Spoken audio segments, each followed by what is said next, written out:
This week, Saudi Arabia has lifted its decades-old ban on women drivers. It was the only country left in the world where women couldn't drive and families had to hire chauffeurs for female relatives. But at the same time, there's a crackdown on female activists who campaigned for the change. How have Saudi women's rights improved, and how far will the new leadership go down the path of gender equality? This is Roundtable with me, Shuli Ghosh.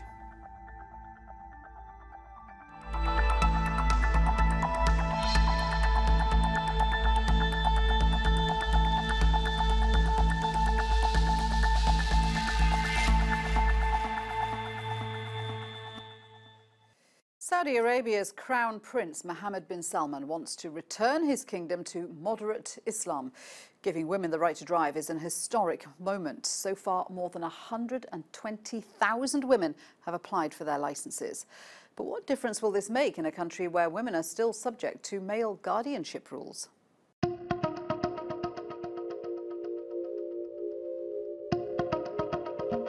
Saudi Arabia's Crown Prince Mohammed bin Salman is opening up the kingdom for business. He's bringing in liberal new measures in an ultra-conservative kingdom ruled largely by men. Much has been made of the prince's move to increase women's rights in the country. But will this new kingdom really give Saudi women greater freedom? Saudi Arabia's Vision 2030 is underway, a project to diversify the Saudi economy away from oil and to embrace tourism, international business ventures and arts and culture. It includes lifting an almost 40-year ban on cinemas. The Crown Prince wants to return the kingdom to moderate Islam, but perhaps most significant are proposed new measures for women in the country, who have been pushing for change for years.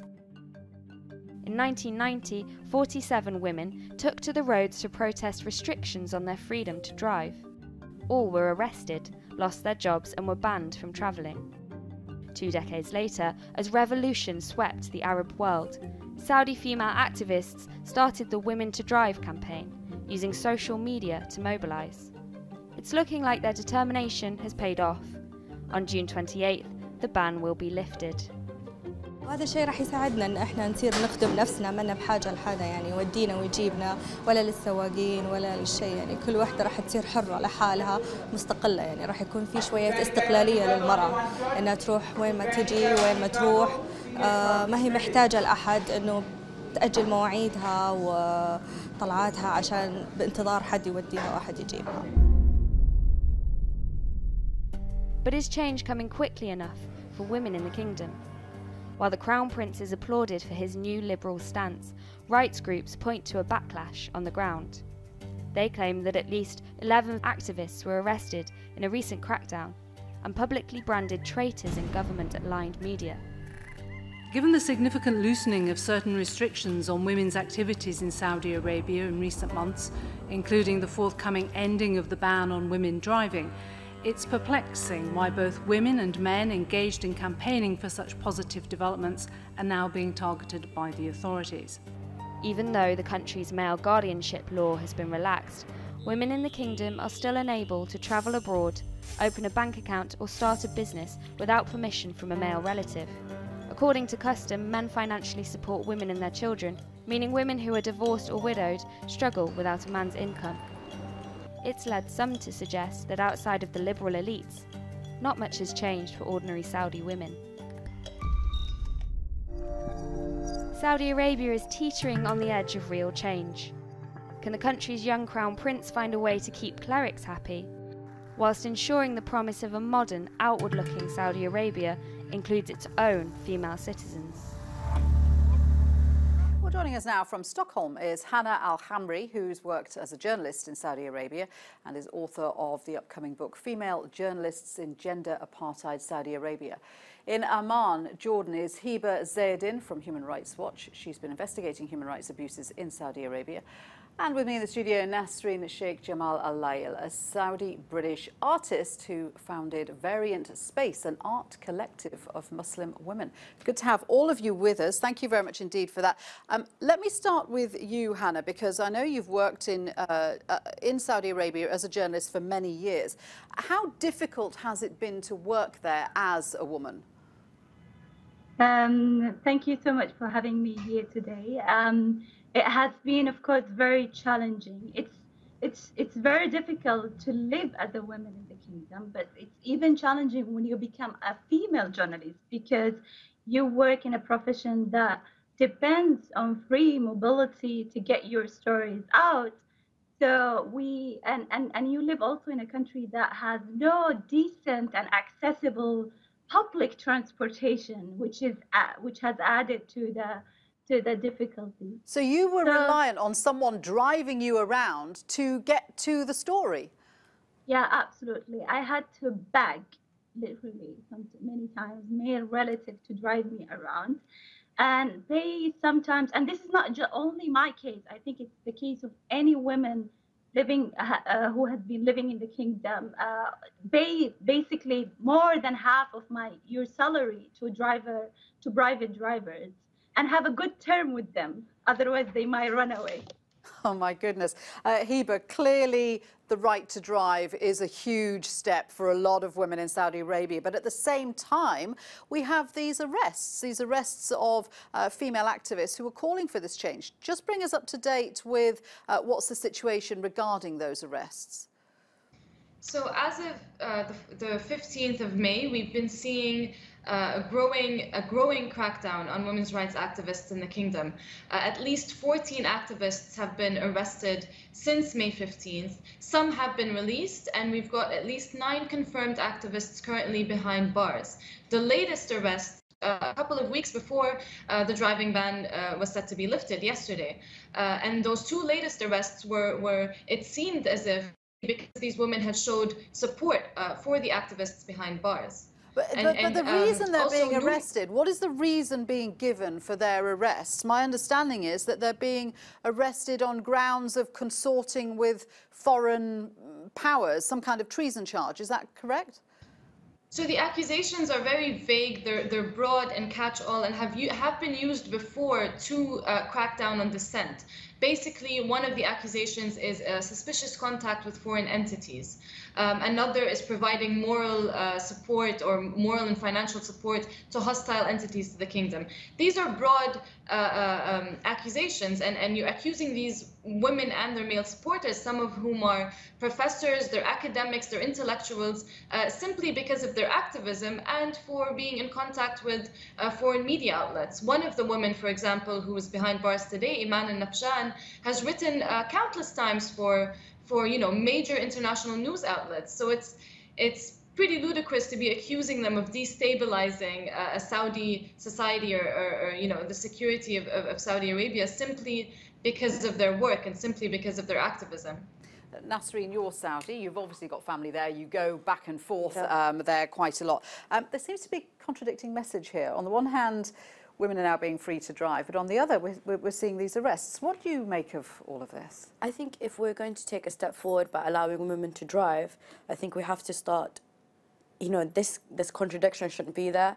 Generally, like, these women should be freed. Otherwise, you'll get this sort of idea of like, we want to move Saudi forward into this modern society, but you've got the arrests which sort of like are the opposite of what everything has been what's trying to be done. Does it show there's still a resistance there? There's still an old guard which is, whatever 2 steps forward Saudi society is taking towards better rights for women, there is also this sort of resistance trying to drag them back?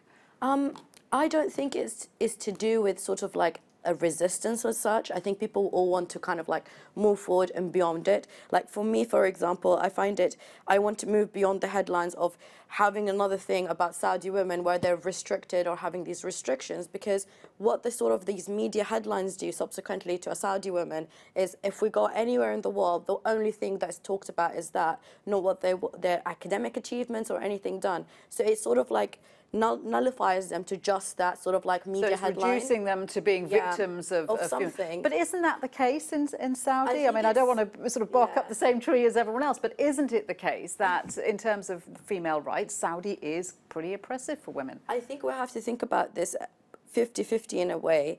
And a lot of people will probably disagree with me, but because I'm from there and I live there, I know my privilege of like how amazing my family has been and how amazing supportive I've been. And I know there's others like that. I'm not sort of, they say, the minority sort of like elite that have the privilege. But, we have a lot of families that sort of like very understanding of the restrictions, and they've been very happy that their women have been able to have that bar lifted. I think it's more of so that there is rights that need to be changed, but society wants those rights to be changed, and people have to allow those steps to be taken forward. You're happy about being able to drive, though, presumably, because that means you can go back to Saudi and you can drive freely. No, I don't drive here. I don't drive generally. If you drove, yeah, then. if I drove, but I would want public transport. Like I think stable public transport is a must, because like you said, there is only a certain amount of people that will be able to drive who can afford cars or can afford those bills. So if you have a stable public transport, you'll put everybody in an equal platform, because at the moment of economic stability, like a lot of people won't be earning as much to be able to afford these cars and to be able to drive around. What we've seen in Amara, sort of like a woman that can't afford that. So, and if those women can afford drivers in their household, they can afford the cars. But the women that don't have that are so there are other equality issues at stake here, poverty and social class and that kind of thing. Hana, this idea that there is now a drive for change in Saudi Arabia, that the Crown Prince Mohammed bin Salman does want to move society forward. Do you see that as happening, or are these changes quite small and insignificant compared to the bigger changes that need to happen to give women true equality in Saudi Arabia? First of all, I mean, of course, there are steps for economic changes, basically, and it's important. The kingdom needs to diversify its economic and move its reliance on oil, but we need to admit that these changes does not mean necessarily it's heading towards democratization. It actually reflects many times the nature of authoritarian regime. Women are still living in a gender-apartheid state. I mean, the problem with these great drastic economic changes that they are not going in line with the rewriting the social contract that governs the state relation with its subject. It doesn't also include the well-educated population, the intellectuals. It's instead there's a crackdown on them. There is a constant silencing of them. They are often silenced, and this is what happened to those women's rights activists. So the Saudi state the regime is trying to tell them, right will only be granted by royal decrees, not when it's demanded by you, because when you tolerate certain of the movements in the country, they fear the risk for democratization. So even though these changes have been made, there is still a leadership in place that does not tolerate dissent and does not tolerate activism. That's what you're saying.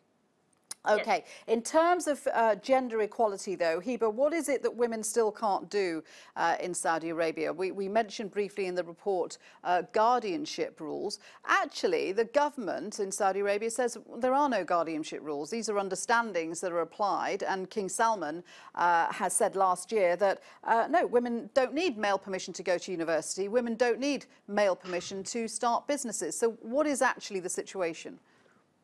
So basically, the male guardianship system currently is the greatest impediment to women's rights in Saudi Arabia.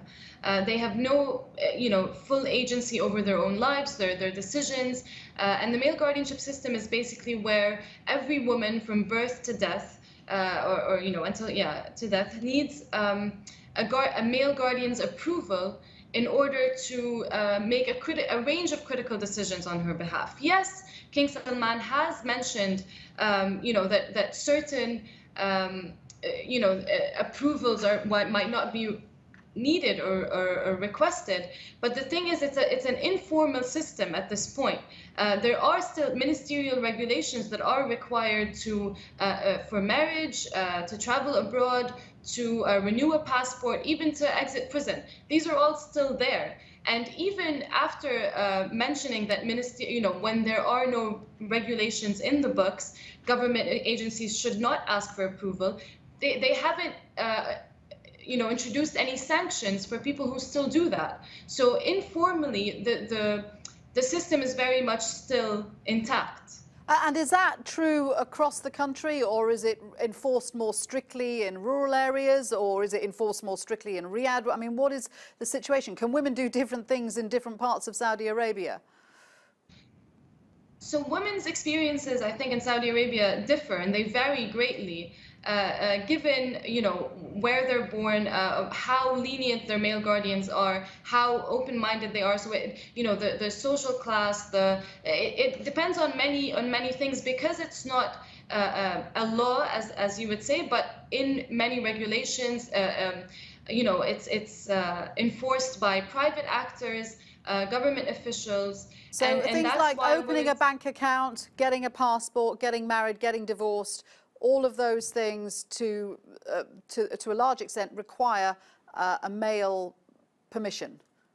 Absolutely. Right. Nasreen, Hiba was saying there, it depends on how lenient your family is. You obviously come from a family which values your ability to do things, so possibly this hasn't been your experience, but is it the case that women in Saudi Arabia can't open a bank account without? Not really. Not really. So you have your passport, and then you have your sort of like national identity card. You take that in. You can actually now, before your national identity card, will have to go through a sort of like a mailing, sort of like a mail process. Your sort of like your brother or your father. Now women go to those things to kind of like get it renewed and get it. To be able to get that, you go to the bank and you open your account. I never had my father, my brother, or anybody open. How did you get your passport? My passport, that's still a thing where you'll have to have, I'm not going to deny that, that's a thing where when you get it renewed, it has to go through a system where your dad has to pick it up. So you fill out all these forms online. What if you don't have a dad? Well, there's a different sort of like laws implied to that nowadays. So it's sort of, there's two ways. If you're sort of like a mature in age, you don't need an agency like a guardianship.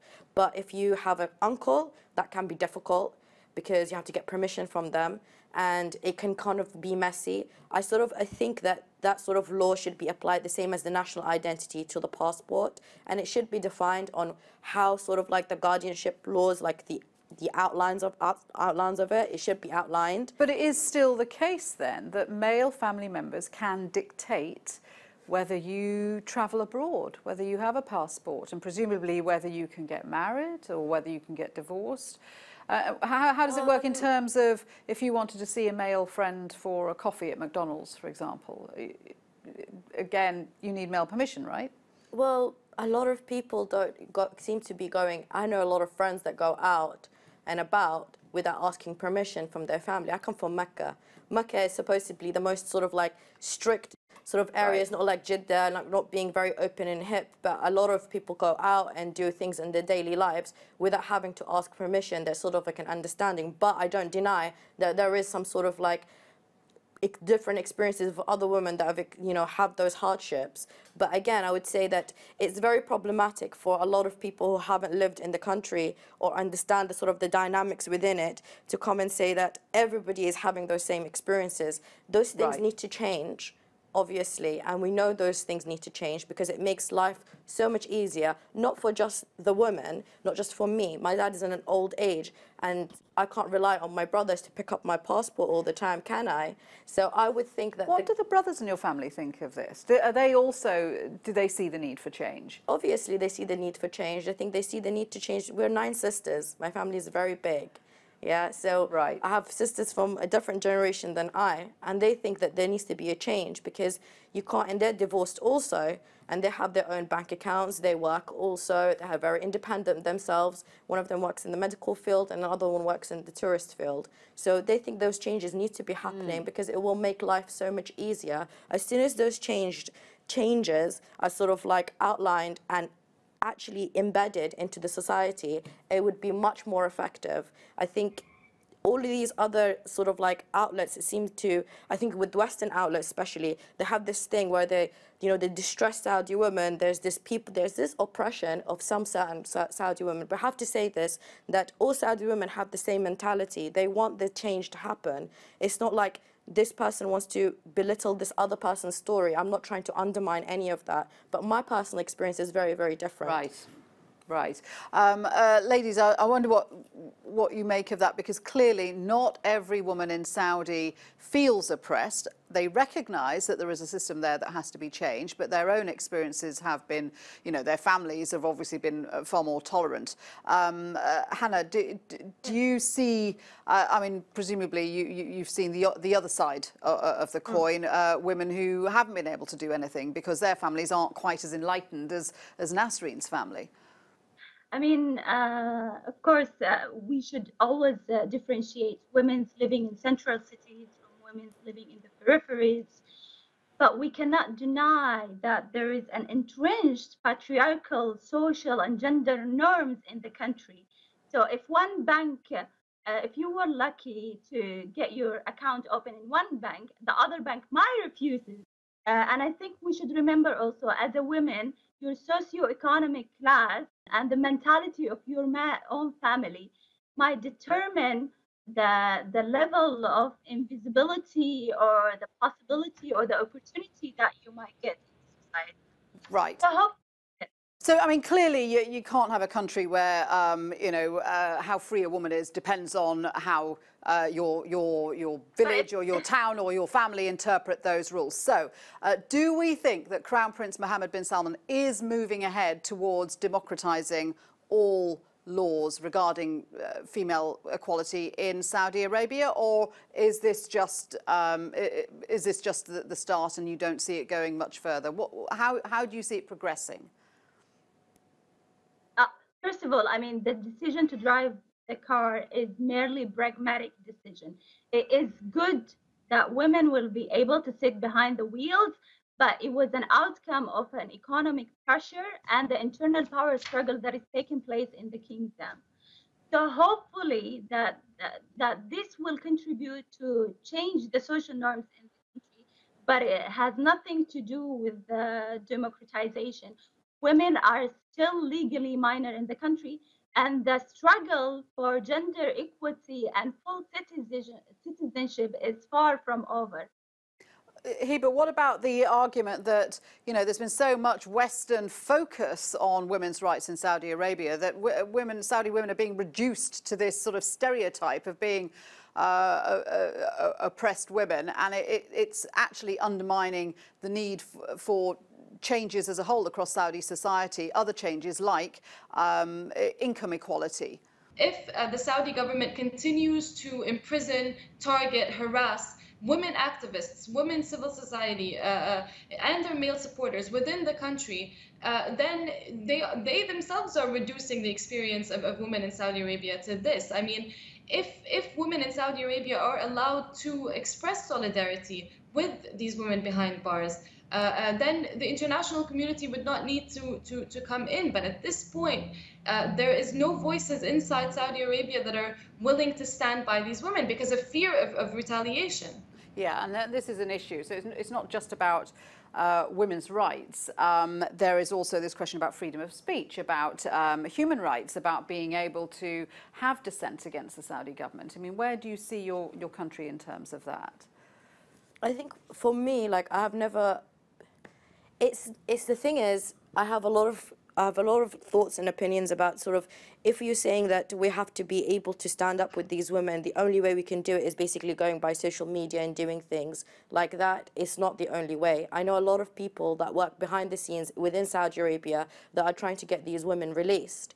And for me, there's the most important thing is understanding that Saudi women are behind those women.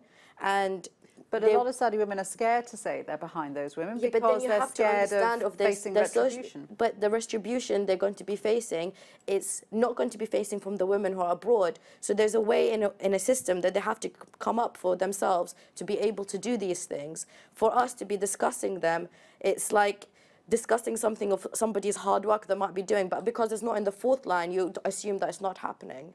This is why I always feel about a lot of things that Saudi women do. The things that the loudest voices will always be spoken about, but there's a lot of other women that have done a lot of other things. Do you see your country changing? Do you see Mohammed bin Salman? Do you think he will be introducing more changes? For example, every single time I go back, I've seen things have changed. And the only way that I know these things, if I know by my 60-year-old aunt, 70-year-old aunt, big generation gaps between us, have seen those movements and have seen those changes. And they're also academics, and they also understand that these changes will happen progressively. If we thought this driving ban wasn't going to be lifted, like sooner or later, people wouldn't have fought for it. And I think it would be an injustice for all these women and men that have been supporting the driving ban for us to say, well, it means nothing. I don't think they would want that to mean nothing right now at this stage. There's obviously still a long way to go. There's obviously still criticisms, but optimism that things are slowly but surely changing in Saudi Arabia. Ladies, thank you very much indeed for joining me today. Very good to have all your thoughts here on Roundtable. Thank you for watching. That's it from me, Shuli Ghosh. Until next time, bye for now.